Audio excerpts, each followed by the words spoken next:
Assalamualaikum warahmatullahi wabarakatuh. Alhamdulillah, alhamdulillah, syukur la ilaha illallah, la syarika lahu, dalam syukur Muhammadan abduhu wa rasuluh. Allahumma shalli wa sallim wa barik ala nabiyyina Muhammad wa ala alihi wa sahbihi ajma'in. Amma ba'd. Qad qala ta'ala a'udzu billahi minasyaitonir rajim. Ihdinas siratal mustaqim. Wa jawabu dzalik qala ta'ala dzalikal kitabu la raiba fihi hudan lil muttaqin. Kita tiap hari berdoa sehari minimal 17 kali ihdinas siratal mustaqim. Tunjukkanlah kami jalan yang lurus. Dan Allah langsung jawab tuntas di surat berikutnya ayat kedua, dzalikal kitabul la raiba fihi, itulah Al-Qur'an yang tidak ada keraguan di dalamnya, hudan lil muttaqin, sebagai petunjuk bagi orang yang bertakwa. Jadi petunjuk sudah ada Al-Qur'an, cuma kita memperlakukan Al-Qur'an hanya sebagai mantra. Dibaca kalau ada setan.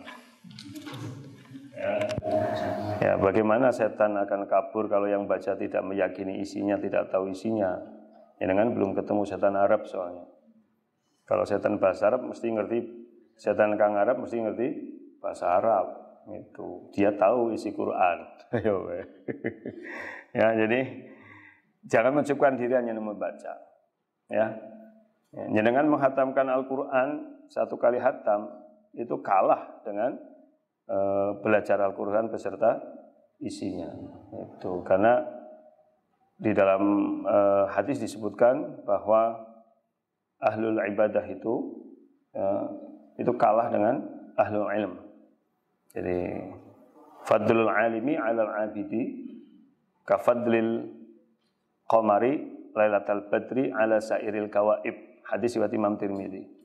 Keutamaan orang yang alim, yang punya ilmu, itu lebih utama dari orang yang ahli ibadah, bagaikan bulan purnama di malam purnama atas semua bintang-bintang.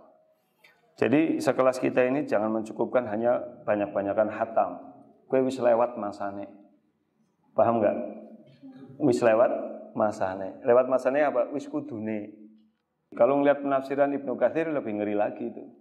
Apa coba? Wa tarku ilmihi wa tadabburihi min hijranihi. Berhenti hanya membaca tok, tidak mau mempelajari isinya, tidak mau merenungi isinya, termasuk dianggap meninggalkan Al-Qur'an. Ayo. Halo?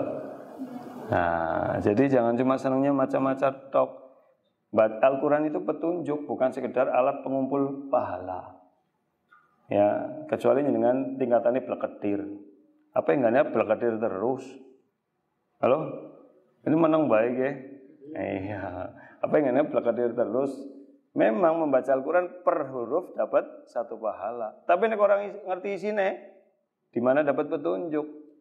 Mulane wong Islam ket ben ketuplek bae Quran hanya dijadikan alat pengumpul pahala, tok berhenti di situ. Itu tidak salah. Iya, itu harus. Ya. Tapi kita enggak pernah paham isinya, ya kita kalah terus dari umat-umat yang lain. Gitu. Paham ya? Karena kita menjadi maju diangkat derajatnya karena Al-Qur'an. Innallaha yarfa'u bihadzal Qur'an bihadzal kitab aqwaman wa yad'u lahu aqwaman. Allah akan mengangkat derajat suatu kaum karena Al-Qur'an ini dan akan menghinakannya juga karena Al-Qur'an ini. Gitu. Jadi kalau sekelas kita ini ya jangan cuma berhenti banyak-banyakan hatam. Tapi ya hatam iya, ya belajar isinya iya gitu. Ini yang selama ini aneh gitu. Kita berhenti malah justru hanya hatam-hataman tok gitu. Baik, kita sampai ayat ke-45. Kita awali dengan Al-Fatihah dulu. A'udzu billahi minasy syaithanir rajim. Bismillahirrahmanirrahim. Alhamdulillahi rabbil alamin. Ar-Rahmanir Rahim. Maliki yaumiddin. Iyyaka na'budu wa iyyaka nasta'in. Ihdinas siratal mustaqim. Siratal ladzina an'amta 'alaihim ghairil maghdubi 'alaihim waladdallin. Ayat 45. واضرب لهم مثل الحياة الدنيا كماء أنزلناه من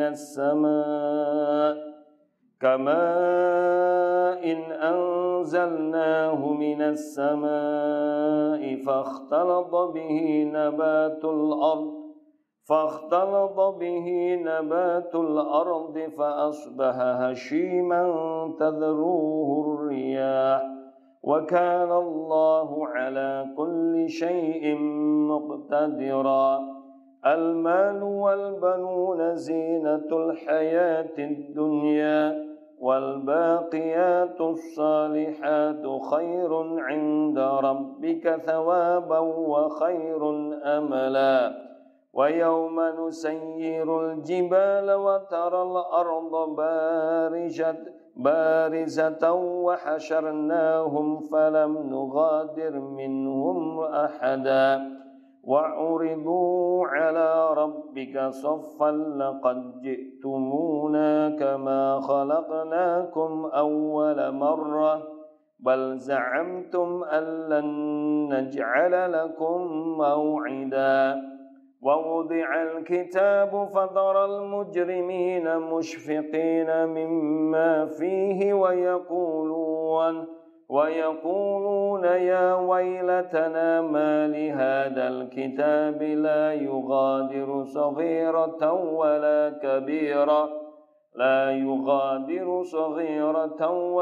كبيرة إلا أحصاها ووجدوا ما عملوا حاضرا ولا يظلم ربك أحدا. Nah, ini pas ini satu ruku. Baik, kemarin kita bahas bersama dari ayat berapa kemarin? 26 sampai ayat 44. Allah mulai mengarahkan untuk manusia memandang kehidupan. Ini penting, kenapa? Persoalan terbesar manusia diantaranya adalah disorientasi hidup ya. Disorientasi hidup itu kehilangan arah tujuan hidup, orientasi. Karena salah memahami kehidupan. Ya, maka Allah jelaskan ini ada dunia, ada akhirat. Ya. Tapi Allah dengan kalau bahasa kita dengan sangat soft, tidak langsung ke teori, tapi langsung ke praktek. Apa yang ada di sekitar kita. Perumpamaan orang yang kaya sama orang yang miskin. Orang kayanya tidak beriman, tapi orang miskinnya beriman. Orang kaya yang tidak beriman, ini gambaran dari orang yang dunia oriented, ya. Dunia apa?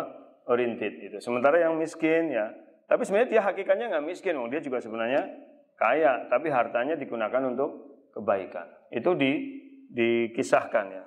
Kan kemarin sudah saya sampaikan, sebagian mufassir mengatakan kisah itu murni hanya perumpamaan, tapi sebagian lain mengatakan itu berbasis kejadian yang ada di Mekah itu. Ya, siapa dari suku Bani Makhzum, antara siapa kemarin? Yahuza sama Kurtus, gitu kan? Ya, itu. Dan sebenarnya Yahuza dan Kurtus ini sampai hari kiamat selalu ada. Paham ya? Jadi gini loh, ada hal yang Al-Quran itu bicara tipologi manusia. Tokohnya sebenarnya nggak penting, karena tokoh itu bisa berubah-ubah. Ya, coba lihat dari pertama Al-Fatihah. Kemudian Allah menjelaskan petunjuk, langsung bicara tipologi manusia. Satu yang bertakwa, dua kufur, satu nifak. Dan berapa kerumitannya. Orang bertakwa cuma 3 ayat. Orang kufur 2 ayat. Munafik 9 ayat. Karena orang munafik itu complicated. Ya. Dan orang itu sepanjang zaman ada dengan tokoh yang berbeda. Zaman dulu Abdullah bin Ubay bin Salul, ya. Tapi terus selalu ada munafik-munafik kayak gitu. Ya. Jadi ini yang menjadi pelajaran bagi kita. Termasuk di sini model kayak Kurtus selalu ada, model kayak siapa? Yahuza juga selalu ada. Itu. Walaupun totalnya ada 4 model kan kemarin saya bilang. Orang kaya tapi baik, orang kaya jelek, orang miskin baik, orang miskin jelek. Nah, itu kan. Dan ternyata yang paling menyedihkan itu orang kaya yang jelek. Ya, kenapa? Karena dia satu dapat amanah kekayaannya, ya kekayaan itu kan amanah. Ya, jadi orang kaya itu harusnya malah hati-hati karena dia dapat tugas yang berat. Karena setiap rupiah, setiap harta yang diamanahkan itu akan dimintai pertanggungjawaban itu. Jadi yang dulu pernah saya sampaikan Ali Imran 109 itu apa? Walillahi ma fis samawati wa ma fil ard wa ilallahi turja'ul umur. Ini bicara konsep kepemilikan. Ya, betul apa? Wa id qala rabbuka lil malaikati inni ja'ilun fil ardi khalifah. Ya, huwallazi khalaqalakum ma fil ardi jami'a. Bumi memang diberikan ke kita. Tetapi bukan diberikan sebagai kepemilikan. Tapi apa? Bersifat amanah, fasilitas. Jadi kalau bahasa sekarangnya purpose right, not property right. Kita hanya punya hak pakai, nggak punya hak milik. Nah, makanya ketika diminta lagi, ya inna lillah wa inna ilaihi rajiun. Cuma jangan hanya di mulut, itu di hati. Ya cuma kita kadang-kadang berhentinya di mulut tok. Inna lillah wa inna ilaihi rajiun. Tapi hatinya inna lillah, kita semuanya milik Allah. Wa inna, dan kita semua ilaihi, kepadanya kembali gitu. Itu makanya disebut istirja. Ini kalimat apa sih? Istirja. Istirja itu artinya kalimat yang mengingatkan kita akan kembali kepada Allah. Gitu loh. Ya, maka orang kalau mengucapkan innalillah ini harusnya keluar dari kesadaran, ya sudah memang takdirnya hilang, takdirnya memang gitu. Kalau bahasa yang lebih soft lagi, saya pernah mendengar tausiah kematian itu, wah menyentuh banget ya. Dia ngomong, kita semuanya sedih, kita semuanya sayang sama beliau. Tapi Allah lebih sayang sama beliau memanggilnya. Ya, Arab ngapa jajal? Itu kan tausiah. Saya ingat itu di Purwokerto. Ada ustadz yang tausiah mengantar kematian itu, dia menyampaikan begitu. Kita semuanya kehilangan beliau, kita sayang beliau. Tapi Allah lebih sayang beliau, gitu kan. Lebih sayangnya kan dua kemungkinan. Satu, kalau beliau banyak dosa, berarti dihentikan dosanya kan. Dengan meninggalnya dia gitu. Ya kan? Yang kedua ya supaya kalau memang dia baik, dia segerakan dapat nikmat kubur. Gitu. Jadi ini yang harus kita pahami konsep ini. Makanya kalau orang punya konsep ini nggak mudah baper gitu ya. La khaufun alaihim wa lahum yahzanun. Tidak takut akan apa yang terjadi dan tidak khawatir atas apa yang tidak sedih atas apa yang telah terjadi. Jadi orang Islam tuh orang beriman cepat move on gitu. Sing wis ya wis gitu. Kita punya harta hilang ya wis gitu. Ya enak sih medegel sih gitu ya, tapi ya wis lah. Nyatanya di kesu-kesuna juga orang balik maning gitu. Paham enggak? Iya, jadi nanti Allah akan mengganti yang lebih baik. Cuma yang harus kita yakini kalau urusan harta begini. Ijmalu fit talab, perbaguslah dalam mencari rezeki. Ya, kenapa? Kalau itu dari rezekimu pasti akan menjadi milikmu walaupun pelan-pelan Allah berikan sampai kita mati. Nek bahasa Jawane nek wis hake tidak bakal kemana. Cuma kita nggak sabar kadang-kadang. Jadi kalau kita didolimi masalah harta sebenarnya nggak perlu maksudnya didolimi. Udah nanti pasti akan kembali lewat jalur yang lain. Karena anehnya gini, hanya gara-gara harta rela hubungan keluarga hancur, kan aneh. Ya enggak? Halo? Iya, percaya enggak? Ributnya keluarga masalah harta itu lebih heboh daripada ributnya orang masalah harta gitu. Orang lain yang bukan keluarga. Kadang-kadang hebohnya malah Kenapa? Karena di keluarga bisa memutuskan silaturahmi. Padahal silaturahmi itu hukumnya wajib. Karena tidak ada mantan kakak, mantan adik, enggak ada. Mantan anak, enggak ada. Nek mantan istri, ada. Mantan suami, ada. Jadi itu enggak boleh Wah, secara logika gini, masa demi harta rela memutuskan silaturahmi, kan logikanya di mana? Itu. Paham ya? Nah ini yang membuat kita sering terjebak di situ. Baiklah, sekarang Allah masuk lebih detail lagi nih. Surat apa? Ayat berapa? Nah, langsung. Jadi soft banget kan dari tokohnya dulu ini loh, ada orang begini masuk. Nah, coba lihat nih. Wadrib, dan buatlah. Ya. Lahum, untuk mereka, mathala, perumpamaan. Lagi perumpamaan. Al-hayat, kehidupan. Ad-dunya, dunia. Nah, dunia kemarin sudah pernah saya sampaikan. Dunia dari kata apa? Dana yadnu. Dana yadnu itu punya arti dua. Satu, dunu. Dunuwun itu artinya dekat sebentar sementara. Jadi artinya dunia itu memang dekat di depan kita. Ya. Kemudian apa? Sebentar, ora kerasa. Ngono sih. Pandemi ini wis 2 tahun, Mbok. Kayaknya lebih wingi gitu. Saya itu merasa baru tinggal di sini kemarin, wis 15 tahun, wis 17.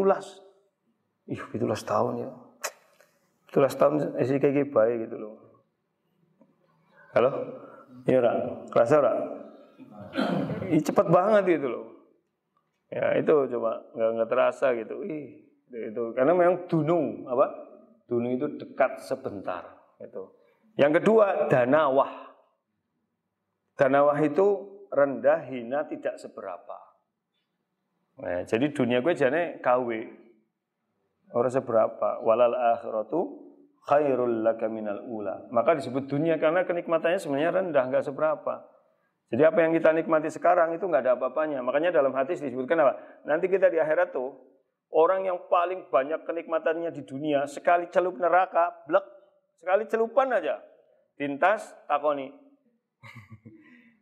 Kasih kemutan nikmat dunia ora? Belas ya Allah. Itu baru 1 celupan. Tuh. Orang yang di dunia sengsara tapi baik, amalnya baik, itu dicelupkan di surga sekali, ya ini perumpamaan ya. Belas tarik, kowe kemutan ora? Susah-susahnya di dunia. Belas ya Allah. Kowe kepriwe kowe? Yang enggak usah kita bahas sekarang, ayo kita beramal soleh men mlebu surga, engko reuni nang surga cerita. Saya itu paling enggak suka cerita sesuatu yang tidak ada dalilnya gitu loh. Berandai-andai tentang akhirat itu enggak boleh sebenarnya. Tapi kadang-kadang pertanyaan konyol itu ada aja. Saya pernah ditanya pertanyaan konyol. Pertanyaan konyolnya apa? Ustadz, nanti kan di surga laki-laki dikelilingi bidadari. Nah terus wanita dikelilingi siapa? Astagfirullah. Mikirnya gue semeno gue loh. Ya. Apa dikelilingi bidadara? Ya, jadi kok pikirannya iya ya mlebu surga bae lah engko iki kowe gitu. Tidak begitu. Jadi itu yang kadang-kadang itu ya. Ustadz, apakah nanti sekeluarga bisa reuni di surga? Ya bisa, asal mlebu surga kabeh lho. Separuh mlebu neraka, separuh surga, reuni kepriwe misalnya gitu. Jadi ya, semua permintaan penduduk surga kan dikabulkan.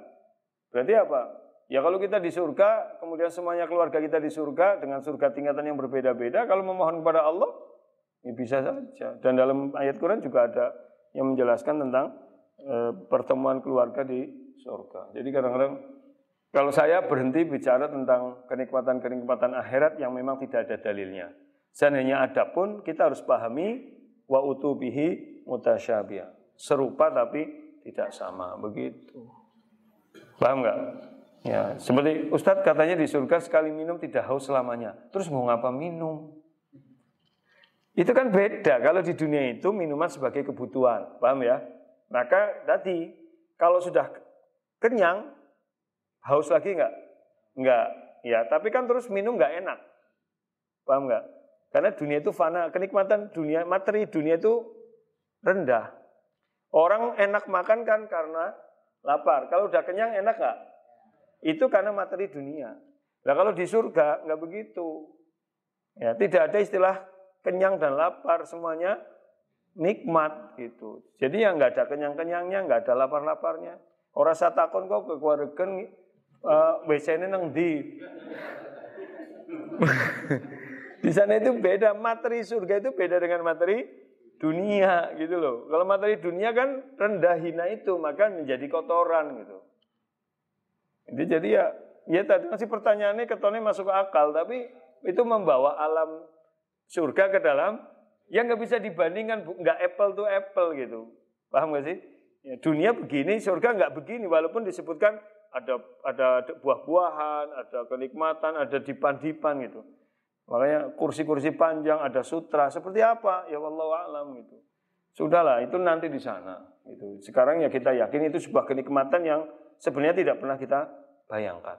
Karena sebenarnya kalau dalam hadis kan ada kenikmatan yang belum pernah dilihat oleh mata, belum pernah dirasakan, berarti sesuatu yang berbeda.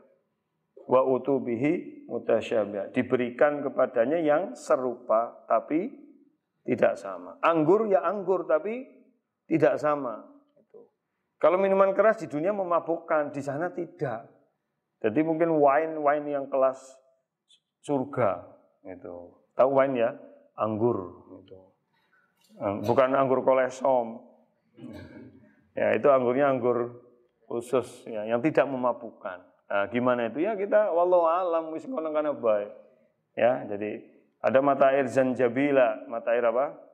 Rasa jahe. Jahenya kayak apa? Jahe emprit apa jahe gajah? Ya harus takoni kayak gue lah. Jangan macam-macam bae menungsa gue. Hah?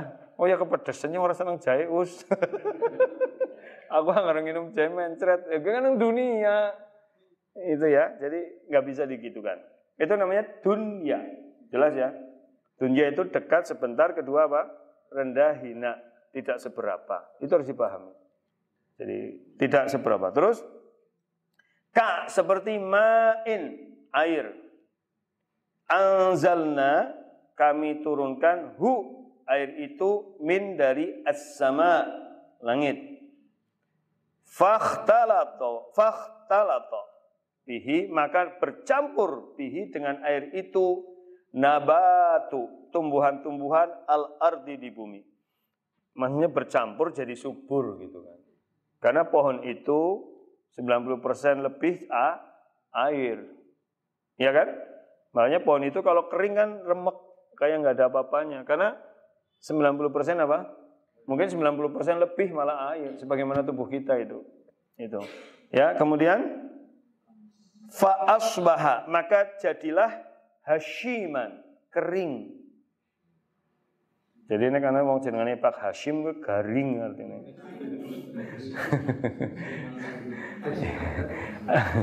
Hashim itu kering. Ya, Hashim. Terus tadruh, yang meniupkan ya, tumbuhan itu ar-riyah, angin itu. Wa dan kana adalah Allah itu ala atas kulli, setiap syai'in, segala sesuatu, muqtadira, maha kuasa, maha mampu. Baik, saya jelaskan sedikit makna dari ayat ini. Jadi Allah memperumpamakan dunia itu seperti air turun menghijaukan tanaman, subur, tapi habis itu pasti layu begitu. Jadi kalau siklusnya itu apa? Tumbuh, kembang, layu, apa? Tumbuh, kembang, layu, hilang. Apa? Ya, tumbuh, kembang, layu, hilang. Begitu. Kan siklusnya begitu. Kita kan dari nggak ada, lahir jadi ada, gitu kan? Baru gede, tua, mati, ya gitu.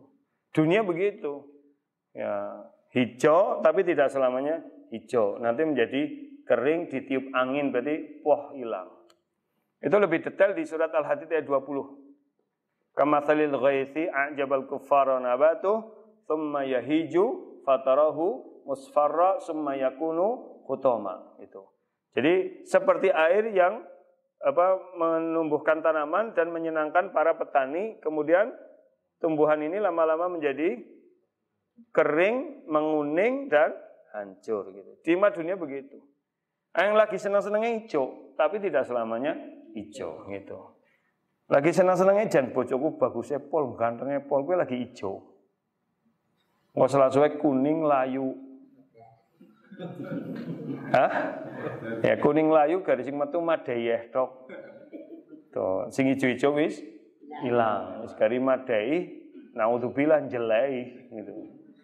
Wis nganti jelai kowe, aduh. Hah? Mededak begitu. Makanan kan begitu.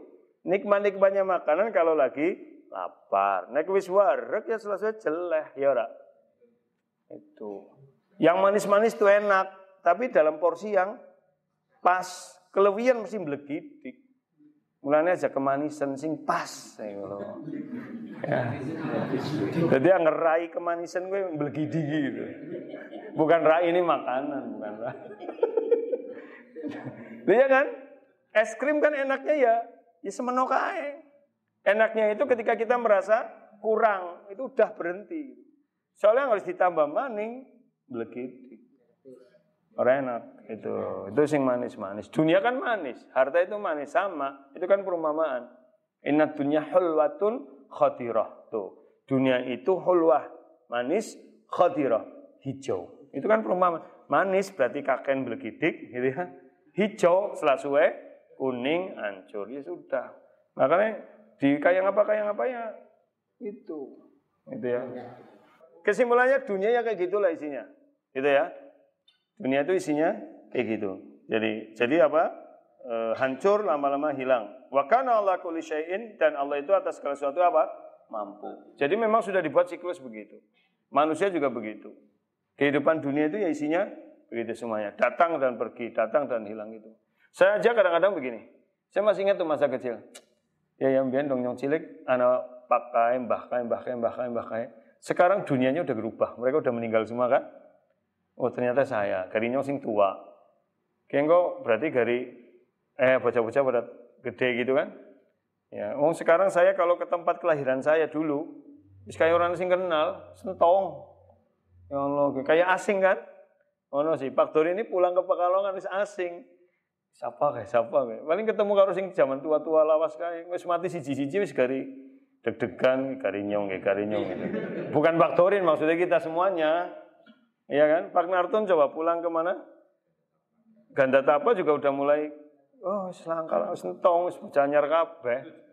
Wis lingkungannya wis beda. Dunia itu begitu. Kita akan mengalami masa-masa begitu. Itu yes, itu kan sama. Hijau, gitu kan? Kuning, kering, hilang. Sudah. Kita pun akan begitu. Makanya, yang begini kok diuri-uri buat apa? Paham ya? Yang harusnya ini dijadikan sebagai fasilitas untuk akhirat. Jangan kita terjebak di kenikmatan-kenikmatan dunia kayak gini gitu. Kalau ya malah melalaikan. Ya, malah melalaikan itu.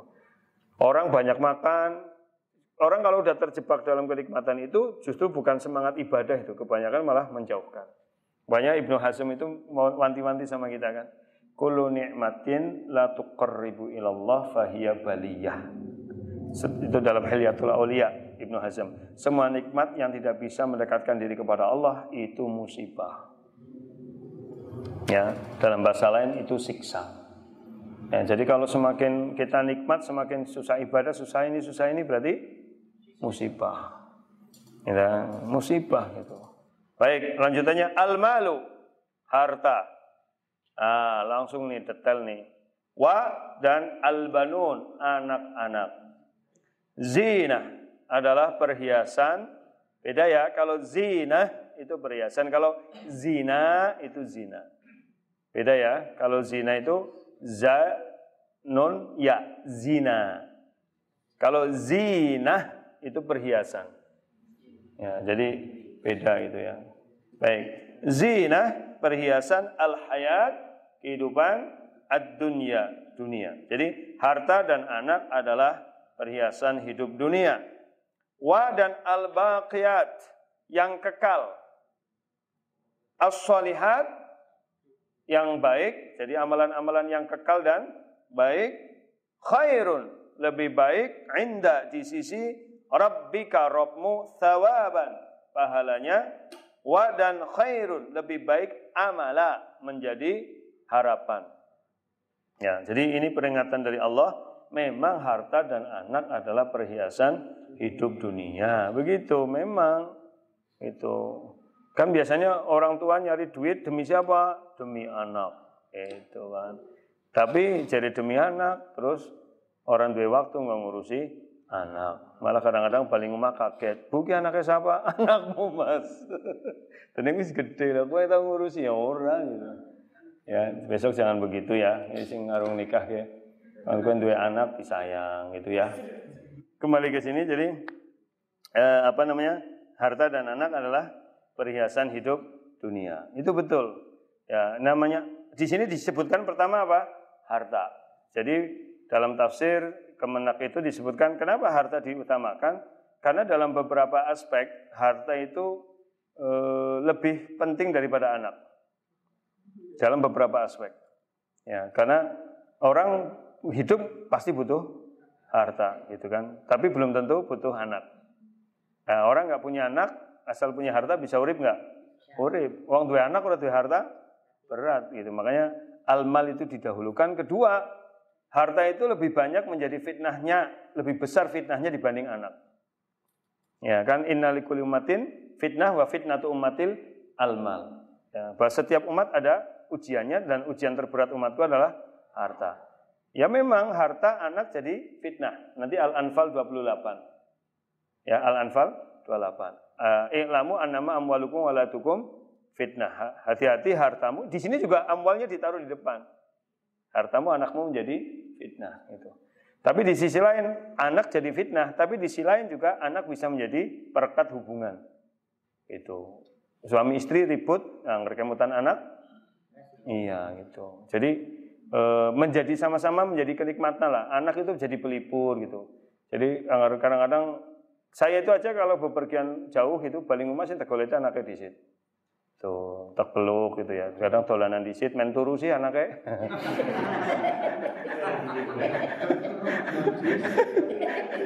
Lah ya ora. Ya bukan modus kan ya. Ontes lu ngate ya men anake turu, langsung nemoni biunge ya anake mendelok apa ya ngapa. Dah gitu ya. Jadi harta dan anak perhiasan hidup dunia, tapi amalan-amalan yang soleh dan kekal itu lebih baik pengharapannya di akhirat karena akan menjadi pahala. Jadi harus bisa berarti gimana? Harta bagaimana dijadikan amal kekal gitu. Nah, karena harta sebagai fitnah, bagaimana harta tidak menjadi fitnah? Jadikan sebagai sarana mendekatkan diri kepada Allah. Begitu. Maka harta investasikan dalam kebaikan. Ya di dalam riwayat sahih disebutkan tuh pernah suatu saat Rasulullah pulang bawa kambing. Ya, terus diberikan pada istri-istrinya, silakan dibagi gitu. Kemudian Nabi pulang. Mana sisa kambingnya? Kemudian Aisyah mengatakan, "Ini tinggal 1/4 sampil." Maka Rasulullah mengatakan, "Yang kamu bagi ke orang-orang itulah yang bersisa. Yang kita makan ini yang habis." Paham nggak? Gitu. Jadi kalau kita punya kambing 1 ekor dibagi kena 3/4, itu malah yang bersisa itu. Jadi kalau kita punya uang 1 juta, ya 100.000 untuk investasi akhirat, sing sisa gue 100 kan tong. Paham nggak? Itu matematika akhirat. Tapi kan dilipatkan sampai 700 kali lipat gitu. Bahkan bisa sekehendak Allah gitu loh. Itu memang matematika itu masih berat kita. Kalau udah bisa begitu, ya contoh Utsman bin Affan. Ketika Madinah lagi paceklik, dia borong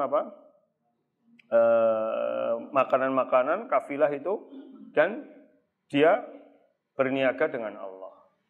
Itu dia udah mungkin justru sing akhiratku gitu loh. Itu. Jadi kita jangan pernah berpikir gini. Ada kisah menarik ya.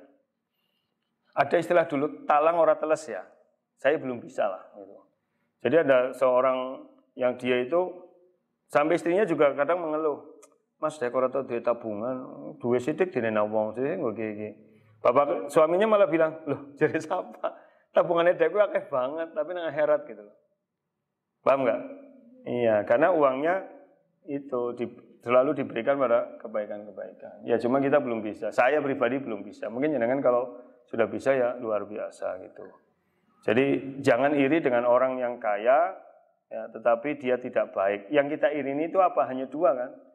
Rajulun atahullahu malan, orang yang Allah berikan harta, tapi hartanya habis untuk kebaikan. Nah, yang kedua, orang yang Allah berikan ilmu dan dia amalkan ilmunya dan diajarkan pada orang lain. Jadi la hasada illa fisnatain. Tidak boleh iri kecuali pada 2 orang. Itu. Orang yang kaya tapi kekayaannya untuk kebaikan, orang yang berilmu ilmunya untuk kebaikan. Udah itu. Jadi karena wong sugi-sugi sing ora kowe ora saya iri lah. Itu kenikmatan dunia be gitu. Istilahnya urusan dunia be gitu. Yang kita iri adalah urusan akhiratnya. Justru kita kasihan sama mereka gitu. Karena mereka menjadi seburuk-buruk orang, derajat yang paling rendah. Ya, kemudian anak juga sama, anak itu perhiasan hidup dunia gitu. Tapi maka jadikan sebelum jadi fitnah, agar jangan jadi fitnah, anak harus dididik dengan baik karena tidak ada anak soleh lahir. Sekalipun sudah diniati jenenge soleh, tapi belum tentu jadi bocah soleh, gitu loh. Gitu ya. Jadi harus dididik dengan baik. Itu. Masalah itu sih biasanya rata-rata orang tua itu anggar udah ngurusi anak ya wis luar biasa lah. Bahasa kasare gue sikil nggo sirah, sirah nggo sikil demi anak. Nek zaman biyen gue apa-apa nggo anak ora ketang ngadol utang biyen gue. Maksudnya sampai harta ya barang yang sepele pun dijual demi anak gitu. Maksudnya begitu malah Pak Norton. Sudah cukup lah gitu ya. Demikian jadi ya ini kan kaitannya gitu. Harta anak bakiyah sholihat. Jadi jadikan harta dan anak sebagai investasi akhirat gitu. Yang 3 hal itu. Ilmu yang bermanfaat, harta sedekah jariah sama anak itu kan. Jadi 2 ini yang harus kita investasikan ya. Jadi anak dididik dengan baik supaya kedepannya jadi anak yang gitu, yang membantu kita untuk urusan akhirat dan sebagainya. Aku kuliah ada, wastaghfirullah rabbana fanfa'na bima 'allamtana. Wassalamualaikum warahmatullahi wabarakatuh.